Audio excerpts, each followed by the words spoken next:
بسم اللہ الرحمن الرحیم. السلام علیکم. میں ہوں آپ کا ٹیچر، آپ کا استاد سر محمود احمد.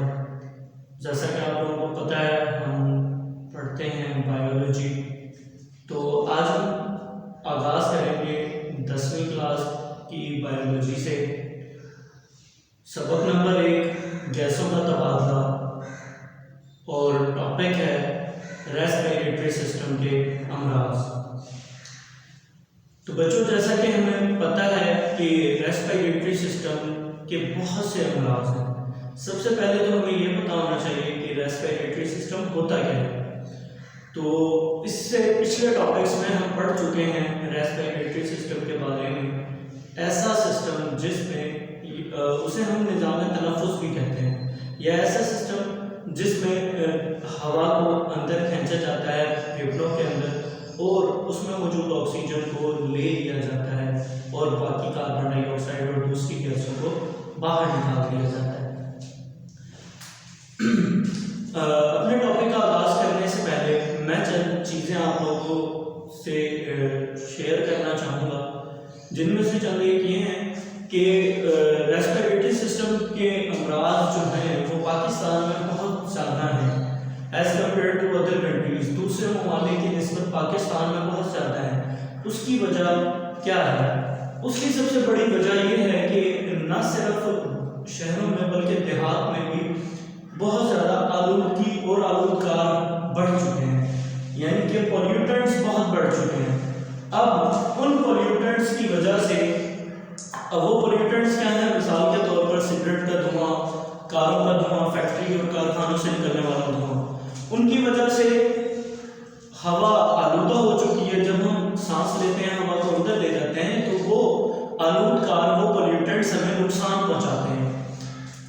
اور چلتے ہیں اب اپنے ٹاپک کی طرف. ہمارا جو ٹاپک موضوع ہے وہ ہے ریسپیریٹری سسٹم کے امراض. اب ریسپیریٹری سسٹم کے امراض ہوتے کیا ہیں؟ ایسی بیماریاں یا امراض یعنی مرض جو ریسپیریٹری سسٹم میں ہو اور اسے نقصان پہنچائیں، ریسپیریٹری سسٹم کے امراض کہلاتے ہیں. مثلا نیمونیا، ایمفیسیما، دمہ وغیرہ. اب ہمارے اس نصاب میں 10ویں کلاس میں چند بیماریاں ریسپیریٹری سسٹم کے امراض جو ہیں وہ چلنے کیے ہیں. Number 1 bronchitis, number 2 emphysema, number 3 pneumonia, number 4 دمہ، اور نمبر 5 پھیپھڑوں کا کینسر. تو ہماری بک میں، ہماری کتاب میں 10ویں کلاس کی یہ 5 بیماریاں دی گئی ہیں. تو چلتے ہیں پہلی بیماری برونکائٹس کی طرف. اب یہ برونکائٹس کیا ہے؟ جیسا کہ آپ سب لوگ جانتے ہیں کہ پھیپھڑوں کی طرف ایک نالی جاتی ہے جس کا نام ٹریکیا ہے. ٹریکیا آگے جا کے 2 نالیوں میں تقسیم ہو جاتی ہے جس کو ہم برونکائی کہتے ہیں. یہ جو برونکائٹس ہے یہ برونکائی میں ہونے والی بیماری ہے. اور آپ کو یاد ہوگا پچھلے ٹاپکس کے ذریعے کہ جو برونکائی ہے وہ مزید آگے جا کے مزید چھوٹی نالیوں میں تقسیم ہو جاتی ہے جس کو ہم برونکیولز کہتے ہیں. ان برونکیول یا برونکائی میں ہونے والی بیماری ہے. برونکائی یا برونکیولز میں ہونے والی سوزش کو برونکائٹس کہتے ہیں. اس سوزش میں ٹیوبز کے اندر میوکس کی بہت زیادہ سیکریشنز نکلتی ہیں، یعنی کہ میوکس جو کہ ایک گاڑھا اور سیال مادہ ہے. اس کی اگزامپل آپ بلغم کو بھی لے سکتے ہیں. وہ میوکس جو ہے وہ ہماری برونکائی اور برونکیولز کی دیواروں سے نکلنا شروع ہو جاتا ہے اور بہت زیادہ مقدار میں نکلتا ہے اور جم جاتا ہے، جس کی وجہ سے ہمیں سانس لینے میں بھی تنگی ہوتی ہے، دشواری پیش آتی ہے. اس سوزش میں ٹیوبز کے اندر میوکس کی بہت زیادہ سیکریشنز نکلتی ہیں جن سے ٹیوبز کی دیواروں میں سوجن ہو جاتی ہے. یہ سوجن جو ہے یہ باعث بنتی ہے ہوا میں سانس میں تنگی کا، کیونکہ ہوا زیادہ اندر نہیں لی جا سکتی، نہ ہی باہر نکالی جا سکتی ہے، جس کی وجہ سے سانس لینے میں تنگی ہوتی ہے اور درد بھی ہوتا ہے. اب اس کی وجوہات کیا ہیں؟ سب سے بڑی وجوہات جو ہیں اس میں وہ یہ ہیں کہ وائرسز، بیکٹیریا یا سوزش پیدا کرنے والے کیمیکلز، مثلا تمباکو کا دھواں، سگریٹ کا دھواں، فیکٹری وجوہات ہیں. اب برونکائٹس کی اقسام. برونکائٹس کی اقسام کتنی ہیں؟ برونکائٹس کی 2 عام اقسام ہیں جو کہ 2 بڑی اقسام ہیں. ان میں سے ایک ایکیوٹ برونکائٹس اور دوسری کرونک برونکائٹس ہے.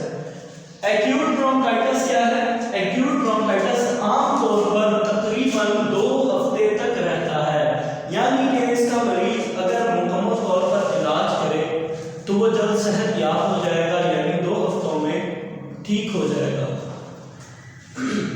مریض برونکائی یا برونکیوس کو مستقل نقصان پہنچے بغیر ہی صحت یاب ہو جاتا ہے، یعنی کہ یہ بیماری اگر ہو جاتی ہے کسی کو تو اس کا جو مریض ہے یا وہ جو پیشنٹ ہے وہ جلد از جلد ریکور ہو جائے گا، صحت یاب ہو جائے گا. ودن 2 ویکس 2 ہفتوں کے اندر وہ جلد از جلد صحت یاب ہو جائے گا. اس کے بعد کرونک برونکائٹس. اس میں برونکائٹ میں کرونک کیا ہے؟ لمبے عرصے تک رہنے والی ایسی بیماری جو لمبے عرصے تک رہتی ہے اسے کرونک کہتے ہیں. تو کرونک برونکائٹس کیا ہے؟ اس میں برونکائی میں کرونک یعنی لمبے عرصے تک رہنے والی سوزش ہو جاتی ہے. یہ عام طور پر 3 ماہ سے 2 سال تک رہتی ہے. اب یہ بیماری کم سے کم بھی 3 ماہ اور زیادہ سے زیادہ 2 سال بھی لے جاتے ہیں ٹھیک ہونے میں. اگر مریض اپنا پراپر علاج کروائے اور ساتھ میں پرہیز وغیرہ بھی جاری رکھے تو انشاءاللہ وہ جلد صحت یاب ہو جاتا ہے، ٹھیک ہو جاتا ہے. اب اس کی علامات کیا ہیں؟ کھانسی، سانس میں ہلکی کھرکھراہٹ، بخار، سردی لگنا اور سانس کی تنگی. خاص طور پر جب ہم کوئی بھاری کام کریں، وزنی کام کریں جس میں زیادہ محنت درکار ہے، زیادہ طاقت استعمال ہوتی ہے، اس وقت سانس میں تنگی بھی آتی ہے. جیسے کہ ہم بھاگ رہے ہیں، زیادہ ہیوی کام ہو گیا یا کوئی بھاری چیز اٹھاتے ہیں تو اس وقت سانس میں تنگی ہو سکتی ہے اگر کسی کو یہ بیماری ہو تو. اسٹوڈنٹس آپ دیکھ سکتے ہیں کہ یہاں پہ میں نے 2 طرح کے برونکائی بنائے ہیں. ایک وہ برونکائی ہے جو نارمل ہے بالکل، یعنی اسے کچھ بھی نہیں ہے، بالکل صحت یاب انسان کا برونکائی ہے. آپ دیکھ سکتے ہیں کہ بالکل پلین ہے ہر ایک چیز، اس کا ہول اوپننگ بھی بالکل ٹھیک ہے، جو اس کا سوراخ ہے جہاں سے ہوائیں گزرنا اور باہر آ گیا. تو اور جب اگر کسی کو برونکائٹس ہو جاتی ہے تو آپ دیکھ سکتے ہیں سوزش والے برونکائی کا حال کہ وہ کس طرح سے سکڑتا ہے یا سوج جاتا ہے اور اس کا جو سوراخ ہے وہ بند ہونا شروع ہو جاتا ہے اور میوکس جمع ہوتا ہے، جس کی وجہ سے اس میں اس سوراخ میں اور زیادہ تنگی آتی ہے، یعنی وہ اور زیادہ بند ہو رہا ہوتا ہے. تو بچوں امید کرتا ہوں کہ آپ کو یہ ٹاپک سمجھ آیا ہوگا، اور اگر آپ کا کوئی بھی سوال ہے اس ٹاپک سے ریلیٹڈ تو آپ نیچے کامنٹس میں پوچھ سکتے ہیں. اور اپنا خیال رکھیں. تو چلتے ہیں اگلے ٹاپک کی طرف. ہم ریسپیریٹری سسٹم کے امراض پڑھ رہے ہیں. تو اس میں ہم سب سے پہلی بیماری یعنی برونکائٹس پڑھ چکے ہیں. تو ہماری جو دوسری بیماری تھی سسٹم کی وہ ہے ایمفیسیما. ایمفیسیما ہوتی کیا ہے؟ پہلے تو اس پہ بات کر لیتے ہیں. ایمفیسیما میں الویلائی کی دیواریں ٹوٹ جاتی ہیں. اس سے الویلائی کے سیکس یعنی کہ تھیلیاں بڑے تو ہو جاتے ہیں مگر گیسوں کا تبادلہ کرنے والی جگہ کا سطحی رقبہ کم ہو جاتا ہے. جب پھیپھڑوں کا ٹشو ٹوٹتا ہے تو ایکسپیریشن کے بعد پھیپھڑے اپنی پہلی والی شکل میں واپس نہیں آتے. اس طرح ہوا باہر نہیں دھکیلی جا سکتی اور وہ پھیپھڑوں کے اندر ہی پھنس جاتی ہے. اس کی علامات میں سانس کی تنگی، تھکاوٹ، بار بار ہونے والے ریسپیریٹری انفیکشن اور وزن میں کمی ہونا ہے. جب ایمفیسیما کی علامات ظاہر ہونا شروع ہوتی ہیں تو اس وقت تک عموماً مریض اپنے پھیپھڑوں کا 50% سے 70% تک ٹشوز کھو چکا ہوتا ہے. خون میں آکسیجن کی سطح اتنی گر سکتی ہے کہ اس سے بڑی پیچیدگیاں پیدا ہو سکتی ہیں. اب یہ بیماری کیونکہ ہم نے کہا ریسپیریٹری سسٹم کے امراض ہیں، یعنی کہ ایسے مرض جو ریسپیریٹری ٹریکٹس کو، ریسپیریٹری نظام کو یا نظام تنفس کو نقصان پہنچاتے ہیں، ان کو ہم ریسپیریٹری سسٹم کے امراض کہتے ہیں۔ تو برونکائٹس ہم نے ابھی پڑھی، برونکائٹس میں کیا ہے کہ وہاں برونکائی جو ہے ہماری وہ اور برونکیولز کے ٹیشوز میں انفیکشن ہو جاتا ہے، سوزش ہو جاتی ہے اور اس میں میوکس بھی آنا شروع ہو جاتا ہے، جبکہ ایمفیسیما میں جو الویلائی ہے اس کی دیواریں ٹوٹ جاتی ہیں۔ اب اس سے کیا ہوتا ہے کہ اس کا اپنا سائز، جو اپنا اس کا سائز ہے وہ بڑھ جاتا ہے۔ اب آپ ڈائیگرام سے دیکھ سکتے ہیں کہ جو نارمل الویلائی ہے اس میں کیا ہوا، ہوا داخل ہوئی اور وہ ارد گرد ٹکرا کر واپس آ جاتی ہے، جبکہ اگر ہم ایمفیسیما سے متاثر الویلائی کو دیکھیں تو اس میں کیا ہوتا ہے، ہوا اندر جاتی ہے۔ اب کیونکہ ہم نے کہا کہ دیواریں ٹوٹ چکی ہیں، دیواریں ٹوٹنے کی وجہ سے سائز اس کا بڑا ہو گیا،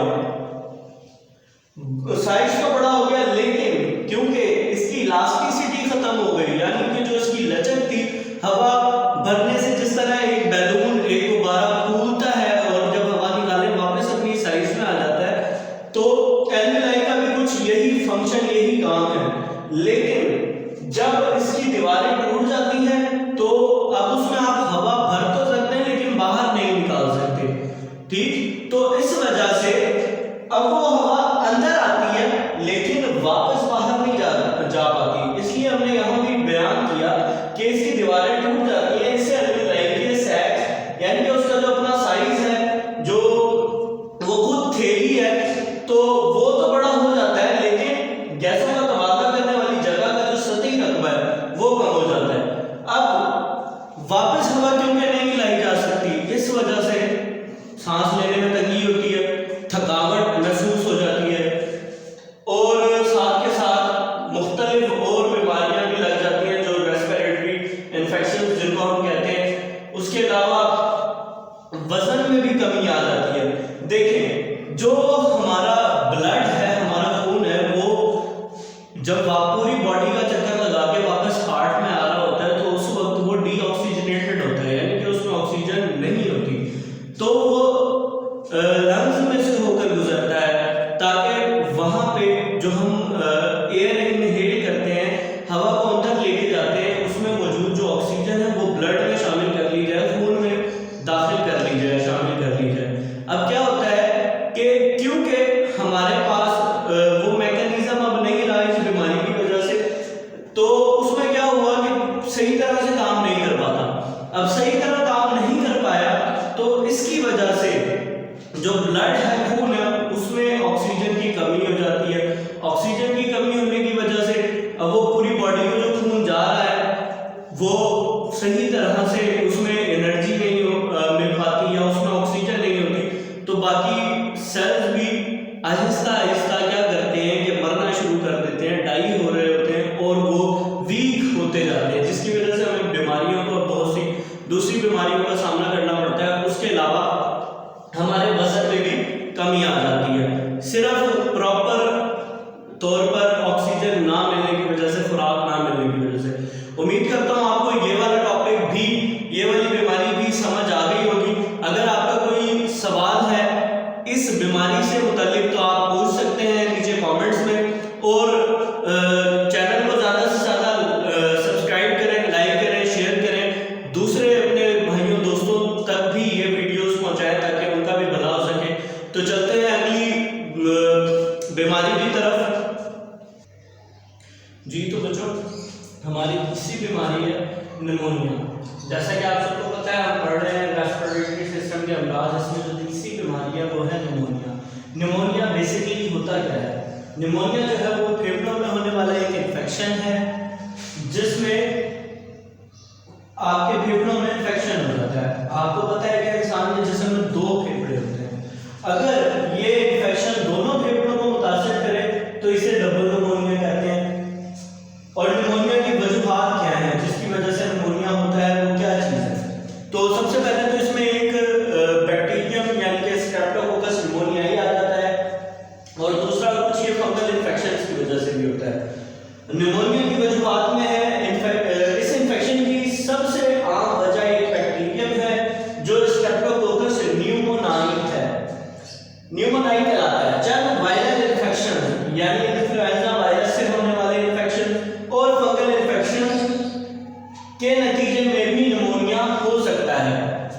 اس کے بعد نمونیا کے اثرات ہیں، یعنی کہ نمونیا کی وجہ سے کیا کیا چیزیں ہوتی ہیں یا کیا چیزیں ہو سکتی ہیں۔ نمونیا کے ذمہ دار جاندار یعنی یہی جو ہم نے ابھی پڑھے ہیں انفلوئنزا وائرس یا اسٹریپٹوکوکس نمونیائی۔ نمونیا کے ذمہ دار جاندار جب الویلائی میں داخل ہو جاتے ہیں اور وہاں ٹھہرتے ہیں اور اپنی تعداد بڑھاتے ہیں، وہ پھیپھڑوں کے ٹیشو کو توڑتے ہیں اور یہ حصہ فلوئڈ اور پس سے بھر جاتا ہے۔ پس یلوش کلر کا ایک لیکوڈ ہے جو کہ جس میں ہمارے ریڈ سیلز ہوتے ہیں۔ نمونیا کی علامات، اب نمونیا کی علامات میں کیا چیزیں ہیں، نمونیا کی وجہ سے کیا کیا ہوتا ہے، مزید کس طرح پتہ لگے گا کہ نمونیا ہے، تو اس میں نمونیا کی علامات میں سردی لگنا اور اس کے بعد تیز بخار، کپکپاہٹ اور بلغم بھری کھانسی ہے۔ مریض کو سانس کی تنگی ہو سکتی ہے، مریض کی جلد کی رنگت سیاہی یا ارغوانی مائل ہو سکتی ہے۔ اس کی وجہ خون میں کم آکسیجن شامل ہونا ہے۔ دیکھیں بچوں، جیسے ہم نے بات کی کہ یہ پھیپھڑوں میں ہونے والا انفیکشن ہے اور ظاہر سی بات ہے جب انفیکشن ہو رہا ہے پھیپھڑوں کو متاثر کر رہا ہے، تو جب ہم سانس لے کے جاتے ہیں ظاہر سی بات ہے جو ہوا ہے، ہوا جو ہے وہ مکسچر ہے گیسز کا۔ اب اس میں کیا ہوتا ہے، جب ہم گیسز کو اندر لے کے جاتے ہیں ہمارے پھیپھڑوں میں آکسیجن سیپریٹ کر لی جاتی ہے، علیحدہ کر لی جاتی ہے، لیکن کیونکہ ہمارے جو پھیپھڑے ہیں، لنگز ہیں، وہ متاثر ہو چکے ہیں اس بیماری سے، تو اس کی وجہ سے آکسیجن علیحدہ نہیں کی جا سکتی، خون میں شامل نہیں کی جا سکتی، جس کی وجہ سے خون میں آکسیجن کی کمی ہو جاتی ہے اور اس وجہ سے جو ہے جلد کی رنگت بھی سیاہی یا ارغوانی مائل ہو سکتی ہے۔ اب نمونیا کا علاج، جیسے کہ ہمیں پتہ ہے کہ جتنی بھی بیماریاں ہیں موسٹلی سب کے علاج موجود ہیں، اسی طرح نمونیا بھی ایک بیماری ہے، اس کا بھی علاج ہے۔ نمونیا کا علاج جو ہے وہ اس طریقے سے کیا جاتا ہے وہ ہم اس میں پڑھیں گے۔ اسٹریپٹوکوکس نمونیائی سے ہونے والے نمونیا سے بچاؤ کی ویکسینز دستیاب ہیں۔ اس طرح کے نمونیا کے علاج میں اینٹی بائیوٹکس استعمال کی جاتی ہیں، یعنی کہ کیونکہ ہمیں پتہ ہے نمونیا جو ہے وہ اسٹریپٹوکوکس نمونیائی ایک بیکٹیریا ہے جس کی وجہ سے ہوتا ہے۔ اب بیکٹیریا کے خلاف مدافعت پیدا کرنے کے لیے، یعنی کہ قوت بڑھانے کے لیے یا اس جراثیم سے لڑنے کے لیے، اس کو مارنے کے لیے، کیونکہ بیکٹیریا ہے تو ہم اینٹی بیکٹیریل استعمال کرتے ہیں، اس لیے نمونیا کے علاج میں ہم اینٹی بائیوٹکس کا استعمال کرتے ہیں۔ اور اگر فنگل انفیکشنز وغیرہ ہوں، یعنی کہ انفلوئنزا وائرس کے ذریعے ہوا ہے یا اسٹریپٹوکوکس نمونیائی کے ذریعے ہی ہوا ہے، تو اس میں ہم ویکسینز وغیرہ بھی لگا دیتے ہیں۔ مریض کو ویکسین دی جاتی ہے یا کسی بھی صحت مند انسان کو ویکسین لگائی جاتی ہے تاکہ اس میں یہ بیماری، یہ جو ہے نمونیا نہ ہو۔ امید کرتا ہوں آپ کو سمجھ آ گیا ہوگا۔ اگر کوئی کویشچن ہے آپ کے ذہن میں، کوئی سوال ہے اس بیماری سے ریلیٹڈ یا کچھ پوچھنا چاہتے ہیں تو آپ نیچے کامنٹ کر سکتے ہیں۔ ویڈیو کو زیادہ سے زیادہ لائک کریں، شیئر کریں اور سبسکرائب کریں میرے چینل کو، محمود احمد MTC۔ تو اگلی بیماری کی طرف چلتے ہیں۔ جی تو بچوں، چوتھی بیماری ہے دمہ یعنی ایستھما۔ دمے میں کیا ہوتا ہے؟ یہ ایک طرح کی الرجی ہے جس میں برونکائی میں سوزش ہوتی ہے، زیادہ میوکس بنتا ہے اور ہوا کی نالیوں میں سکڑا ہوا جاتا ہے، یعنی کہ یہ ایک اس طرح کی بیماری ہے جس میں ہوا کی جو نالیاں ہیں جیسے ٹریکیا، برونکائی اور برونکیولز وغیرہ، ان میں سوزش ہو جاتی ہے، وہ سوج جاتی ہیں اور اس کی وجہ سے ہوا کی نالیوں میں سکڑاؤ آ جاتا ہے، یعنی کہ وہ تنگ ہو جاتی ہیں، ہوا گزرنے کا جو رستہ ہے وہ کم ہو جاتا ہے۔ اس کے علاوہ اس کی وجوہات کیا ہیں؟ وجوہات میں جو ہے وہ دمہ کے مریض میں برونکائی اور برونکیولز الرجی پیدا کرنے والے مختلف عوامل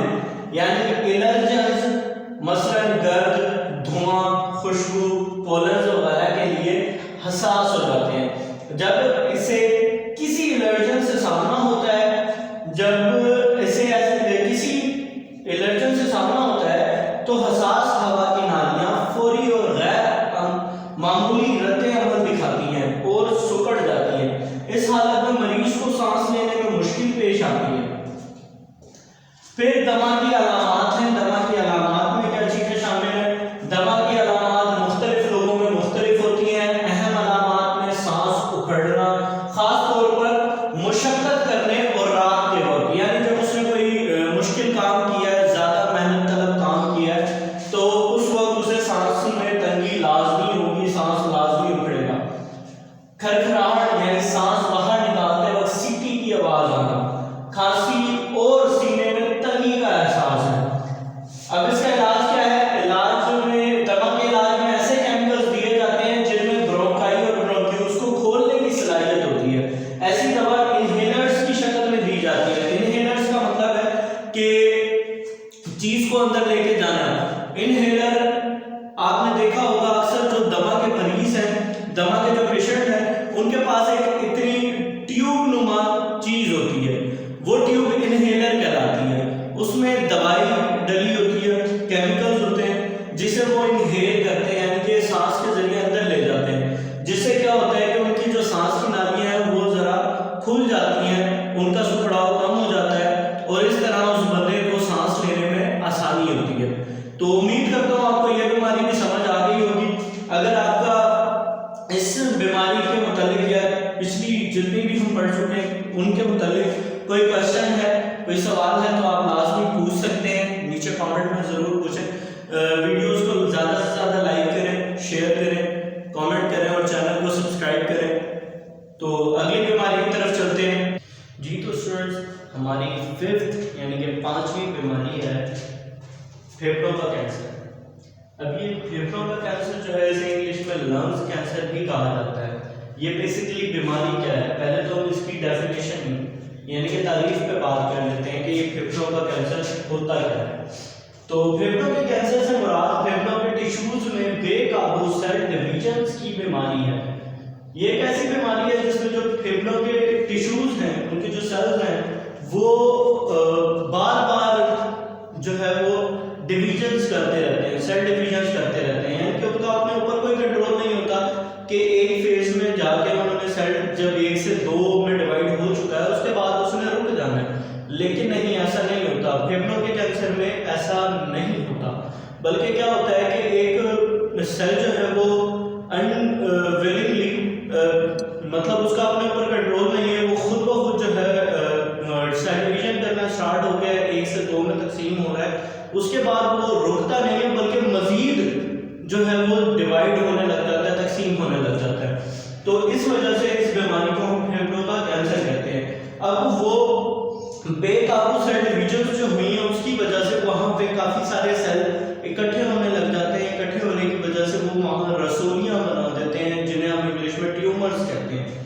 ٹھیک، تو پھیپھڑوں کے کینسر سے مراد پھیپھڑوں کے ٹیشوز میں بے قابو سیل ڈویژن کی بیماری ہے. سیلز کی کسی کنٹرول کے بغیر تقسیم ہونا جاری رکھتے ہیں اور رسولیاں یعنی ٹیومرز بنا ڈالتے ہیں. یہ سیلولر گروتھ پھیپھڑوں سے نکل کر دوسرے قریبی ٹیشوز میں بھی داخل ہو سکتی ہے. اب یہاں پہ ایک چیز بڑی اہم ہے اور جاننے والی ہے کہ یہ کینسر جو پھیپھڑوں کا کینسر ہے وہ صرف پھیپھڑوں کا کینسر نہیں رہتا. اگر یہ خدا نخواستہ اس کا جو ٹیومر ہے، جو رسولی ہے، جو کینسر سیلز ہے، وہ گروپ آف سیلز اگر اپنی جگہ سے نکل جائیں تو وہ بلڈ سرکولیشن کے ذریعے، بلڈ ٹرانسپلانٹیشن کے ذریعے، بلڈ ٹرانسفارمیشن کے ذریعے، کیونکہ ہمیں پتہ ہے کہ ہماری باڈی میں بلڈ جو ہے وہ ٹرانسپورٹ کر رہا ہے، تو بلڈ ٹرانسپورٹیشن کے ذریعے وہ ٹیومر کسی دوسرے قریبی ٹیشوز تک پہنچ جاتا ہے اور اس کے سیلز کو بھی پھر ڈیفیکٹ کر دیتا ہے، یعنی کہ اس کو بھی خراب کر دیتا ہے، جس کی وجہ سے وہاں بھی کینسر ہو جاتا ہے، ادھر بھی جو ہے وہ رسولیاں یا ٹیومرز بن جاتے ہیں. تو اس لیے یہ بیماری بڑی ہی خطرناک ہے، کیونکہ یہ صرف پھیپھڑوں تک ہی جو ہے وہ رکی ہوئی نہیں ہے بلکہ اس سے آگے بھی ہو سکتی ہے کسی بھی قریبی ٹیشوز کو. تو اب اس کی علامات کیا ہیں؟ کیسے پتہ لگے گا کہ کسی کو پھیپھڑوں کا کینسر ہے؟ تو اس کی علامات میں سب سے پہلے تو ایک سانس کی تنگی ہے، کیونکہ ہم ریسپیریٹری ڈس آرڈرز پڑھ رہے ہیں، یعنی کہ ریسپیریٹری سسٹم کے امراض. تو اس میں ظاہر سی بات ہے سب سے پہلے آپ کا ریسپیریٹری ٹریکٹ جو ہے، جو متاثر ہوتا ہے. تو اس میں سب سے پہلے آپ کی سانس میں تنگی آتی ہے, سانس لینے میں دشواری ہوتی ہے, کھرکھراہٹ ہوتی ہے, نالیاں تنگ ہونے لگتی ہیں, محسوس ہوتی ہیں کہ کوئی ہماری جو سانس کی نالیاں ہیں وہ تنگ ہو رہی ہیں. تو بہت زیادہ پین بھی ہوتا ہے بعض اوقات سانس لیتے ہوئے. اس کے علاوہ کھانسی ہے, اور یہاں پہ جو ہے وہ کھانسی کئی ٹائپس کی ہوتی ہے. خشک کھانسی بھی ہوتی ہے, بلغم والی کھانسی بھی ہے, خون والی کھانسی بھی ہے. اس میں آلموسٹ ہر ٹائپ کی کھانسی ہو سکتی ہے, لیکن دو جو ہے وہ تو لازم ہے. ایک تو نارمل جو کھانسی ہے وہ اور شدید قسم کی ہوتی ہے, دوسرا خون کی کھانسی بھی شامل ہے, مطلب کھانستے کھانستے خون آنے لگ جاتا ہے, کیونکہ ہمارے جو سیلز ہیں, لنگس کے جو سیلز ہیں وہ ڈیفیکٹ ہو چکے ہیں, وہ تباہ ہو چکے ہیں, وہ خراب ہو چکے ہیں. ظاہر سی بات ہے جہاں چوٹ لگے گی وہاں خون بھی لگے گا, تو اس وجہ سے کھانستے ہوئے خون بھی آ جاتا ہے, تو وہ خون والی کھانسی بھی اس میں شامل ہے. اور وزن میں کمی ہونا ہے.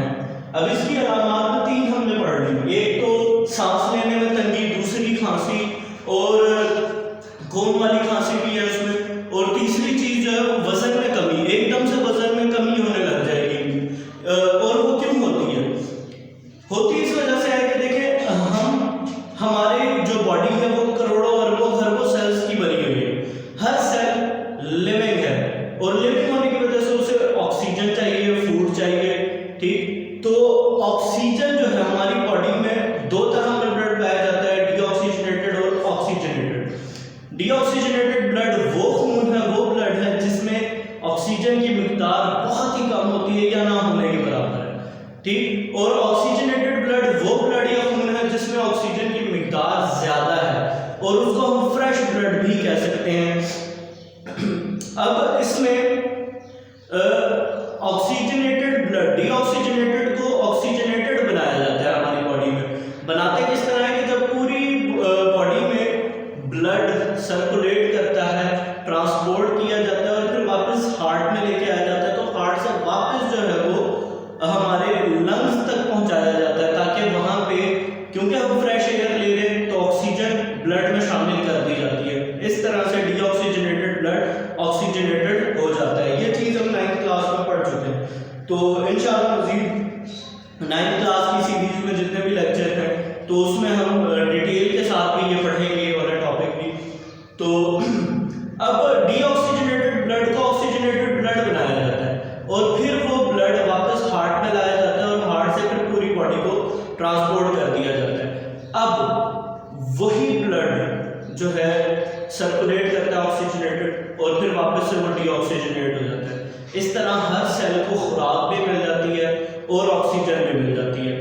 اب کیونکہ ہمیں یہ بیماری ہو جاتی ہے, اگر پھیپھڑوں کا کینسر ہے, تو اس میں ہمارے سیلز جو ہے وہ انویلنگلی جو ہے انکنٹرولڈ طریقے کے ساتھ بار بار سیل ڈویژن کر کے اپنے آپ کی گروتھ کر رہے ہیں, بار بار بڑھاتے رہتے ہیں, یعنی کہ وہ ڈیفیکٹ ہو گیا, ایب نارمل بن چکا ہے, خراب ہو چکی ہے. یہ چیز خراب ہو گئی ہے تو مطلب وہ صحیح سے کام بھی نہیں کرے گی. اگر صحیح کام نہیں کرے گی, وہ جو ڈی آکسیجنیٹڈ بلڈ لنگز میں آتا ہے اور وہاں سے واپس اسے آکسیجنیٹڈ بنا کر پھر ٹرانسپورٹیشن کے لیے پہنچا دیا جاتا ہے بلڈ ہارٹ کو. تو اب آپ خود سوچ سکتے ہیں کہ ایک چیز جو ڈیفیکٹڈ ہے وہ صحیح طرح سے اپنا کام نہیں کر سکتی, کیا وہ ڈی آکسیجنیٹڈ بلڈ کو پرفیکٹلی آکسیجنیٹڈ بنا سکتی ہے؟ نہیں, تو وہ نہیں بنا سکتی. اس وجہ سے اس شخص میں جس کو یہ بیماری ہو جائے پھیپھڑوں کا کینسر, اس میں وزن میں کمی ہونا لازمی بات ہے. اس کا وزن بہت تیزی سے کم ہونے لگ جاتا ہے, بہت تیزی سے گرنے لگ جاتا ہے. اب یہاں پہ ہمارے پاس آ جاتی ہے تیسرے نمبر پہ وجوہات, کہ جو بیماری ہے یہ ہوتی کن وجہ سے. تو سب سے بڑی اور اہم وجہ جو ہے اس بیماری کی وہ ہے کارسینوجن. کسی بھی کینسر کی بڑی وجہ کارسینوجنز ہیں, جیسے کہ سگریٹ کے دھوئیں میں شامل ہے. اب یہ کارسینوجنز کیا ہے؟ کوئی بھی وہ عنصر یا وہ عناصر جو کینسر پیدا کرتے ہیں ان کو ہم کارسینوجنز کہتے ہیں. وہ کارسینوجنز سگریٹ میں بہت زیادہ ہوتے ہیں, اور ابھی تک جو ہے وہ تقریباً 50 سے زیادہ ایسے کارسینوجنز